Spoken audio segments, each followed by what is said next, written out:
encountered a group of evil spirits in my house. They chased me like crazy. If I stopped, they would stop too. I was terrified. I tried to move slowly, but the spirits followed me slowly. I immediately ran as fast as I could towards the door, but the spirits caught me. They pulled my hair as I screamed in pain, and a hand was shoved into my mouth. I was so scared that I passed out. When I woke up, I was lying in the hospital.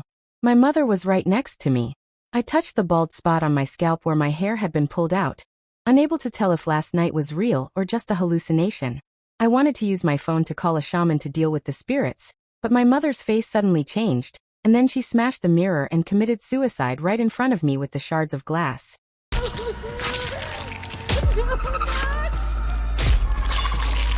I was terrified.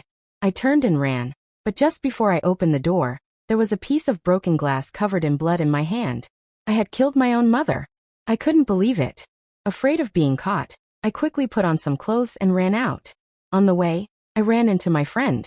I immediately begged my friend to take me to a shaman. The shaman had already given me his address, claiming that once I arrived there, they could exorcise the evil spirit.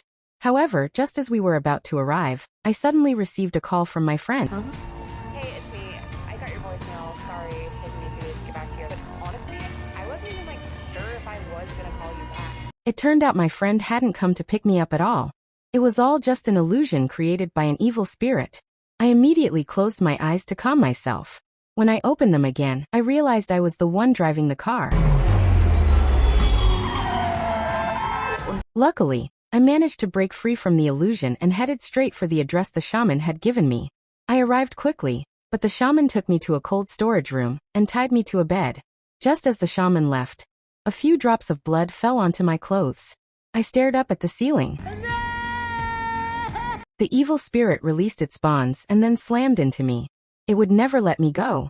It wanted to possess my body and hold a concert, so that tens of thousands of people would be infected with that terrifying smile. I don't know how much time passed, but I finally emerged from the darkness. By then, I was standing on the stage. Countless fans were cheering and screaming. Even my deceased mother was among them.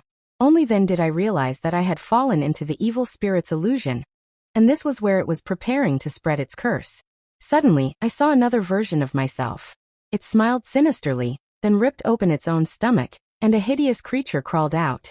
The monster used its hands to rip open my mouth, indicating that my body had been completely taken over by the evil spirit. To the audience, it only looked like I had suddenly fainted, then stood back up smiling under the terrified gazes of the audience. I immediately thrust the microphone into my eye.